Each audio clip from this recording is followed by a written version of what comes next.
Hello and good morning, Mike. How are you doing today? I'm doing great. Thanks for having me. Absolutely. How's your wife doing? I've talked to her a couple of times. I mean, she's still creating. Oh, She's still great. writing. She's more than ever. She's a busy kiddo. What is that like to have two writers in the household? Because I tried to do that with my first marriage. It was like, this isn't working. Oh my God! Well, I've definitely been there, but no, it works pretty well. I think the pandemic has been a huge challenge Yeah. because we're both working from home, and that has its own challenges. So there's a little less shop talk around the house because otherwise it would just be 24/7. Well, your new book, Confessions of a Dork Lord, Grave Danger. First of all, you're not afraid to say, "Hello, my name is Mike. I'm a dork." Yeah, I think so. I can definitely relate to Wick, who's my main character's sort of tortured existence. This is a guy who just can't get a break. Basically, he's in magic school, but he's never cast a spell correctly. If he was in Harry Potter's world, he wouldn't even make the Quidditch team. But isn't that what makes it real, though, and why readers are attracted to books like this? Because they're going, oh, my God, this is really kind of written about me. I hope so. We all, many of us have read and loved books like Harry Potter, but I always feel let down by him. He seems like he's good at school and he's also good at sports and he has great friends. And I thought, well, I never had any of that. I would like a protagonist who's still heroic, but I can relate to. And Wick is kind of that guy. He's the guy who doesn't have any of that, really. He's still working on himself. Do you find yourself cheering for him as well? I mean, when you're putting those words into a paragraph, I mean, as the writer, I mean, that to me is the experience for you, and then you let it go for the rest of the world. Definitely. I think Wick is a guy that readers would definitely need to cheer for because he needs to be cheered up. He starts out these books really at the bottom, and he's clawing his way up to maybe the level that some other heroes start at, and I think that's compelling. I like a guy who has challenges. They're relatable. What did you feel in your heart when you were creating Wick that you felt that his journals were very important to be a part of this story?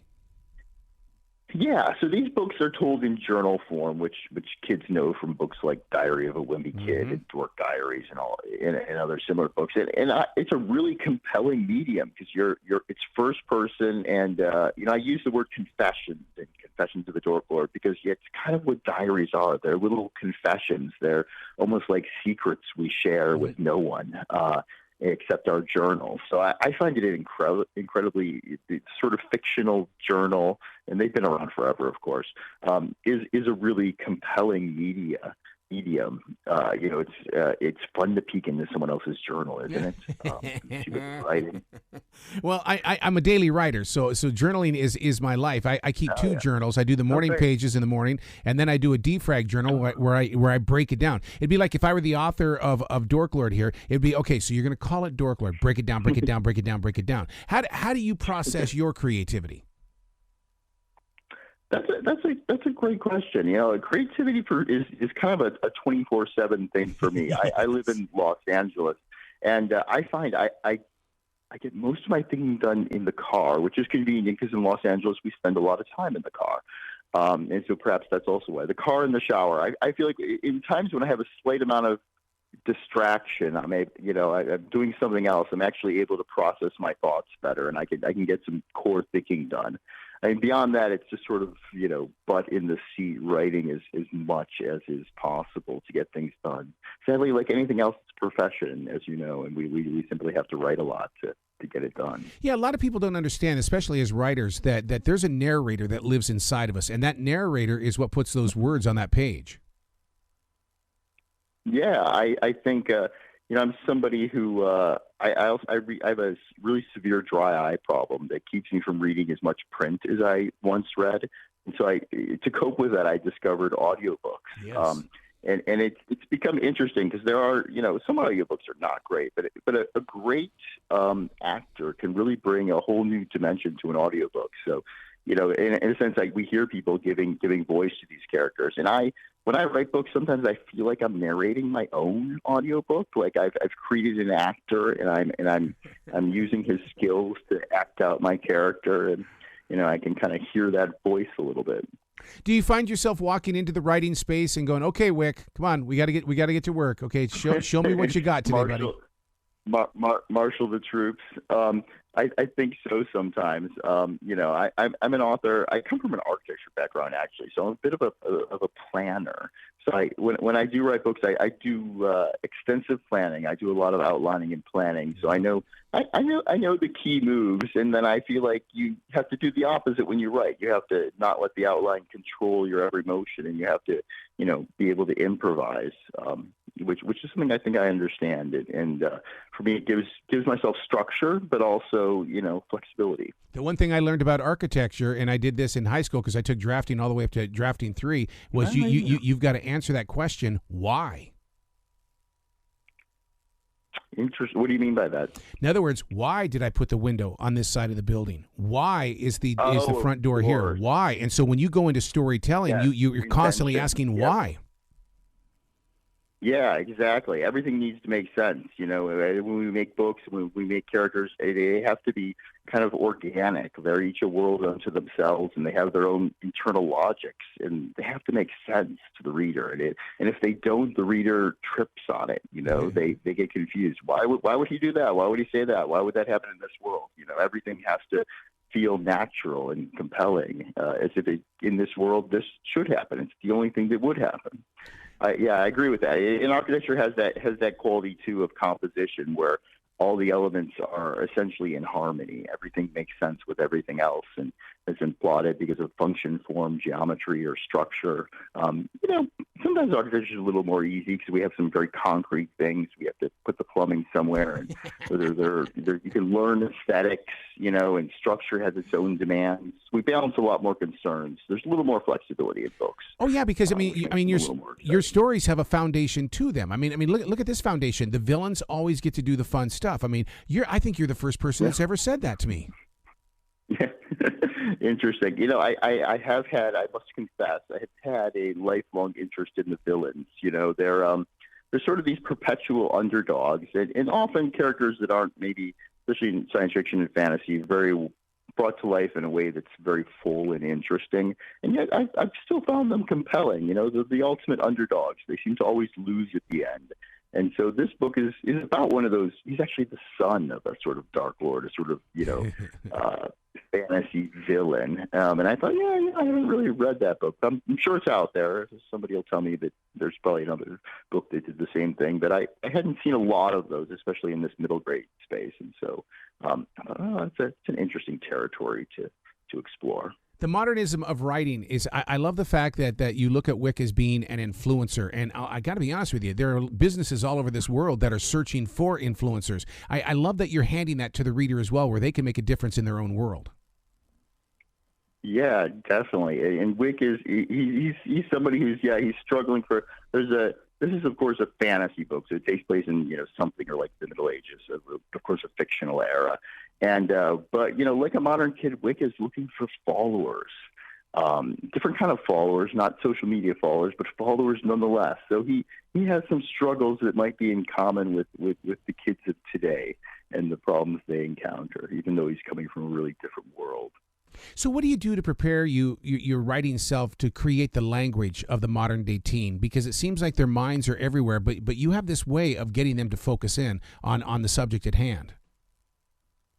Well, there's a lot of humor in this. Yes. One of the things that's always drawn me to middle grade is the ability to it's a genre that lets you kind of poke fun easily at difficult situations, maybe issues like bullying. So humor is really a huge device for me, and maybe because when I was younger, that was my coping mechanism for the world, to kind of poke holes in it and make fun of it, and take people down a peg if I could. Humor can be very intelligent, very cutting, while still being fun to read. And I especially in kids' books, I love a good laugh. Yeah, because my favorite kind of humor is what I call under the breath humor. It's like something will happen, and underneath your breath, you'll say something, and people will pick up on it, and they're going, "Oh my God." Yeah, yeah, that is a wonderful kind of humor, and it's great. We can kind of do that in books too, because we have a narratorial voice. We have this narrator who can slip us a little message, under as if it was under their breath. They can whisper it silently as they narrate to us. Rather cutting comments about the other characters in the story. What is your favorite thing about writing? Is it the fact that you get to take yourself on the adventure first, or what is it that keeps you going back to that to that computer screen? I think so. For me, there's always been a real thrill to creating a thing. As we go through each draft and it becomes more polished, we kind of surprise ourselves at how the work comes to life. When I see a draft from when I first sketch it in until maybe months and months and sometimes a year or so later when I'm in copy edits, it's amazing how the work transforms and comes to life. And creating stuff for me has always been thrilling. And there's a real thrill to seeing the story come alive and seeing the words come together in a polished fashion. I just love that. I love creating something. And I love having a book in my hand at the end that I have something concrete that I hope paper books never go away, because I like having something physical that I've produced. So I hate to only produce files. I don't want to be a guy who makes files, that people put on their computer. That is so true, because I'll tell you what, I think the one thing that I did not like about the lockdown was the fact that, we still did the conversations with the authors and stuff like that, but they would send me a PDF file. No, I want the book. I mean, I'm sitting here with your book in my hands right now. I'm feeling the texture of the paper. Right. I've got everything right here.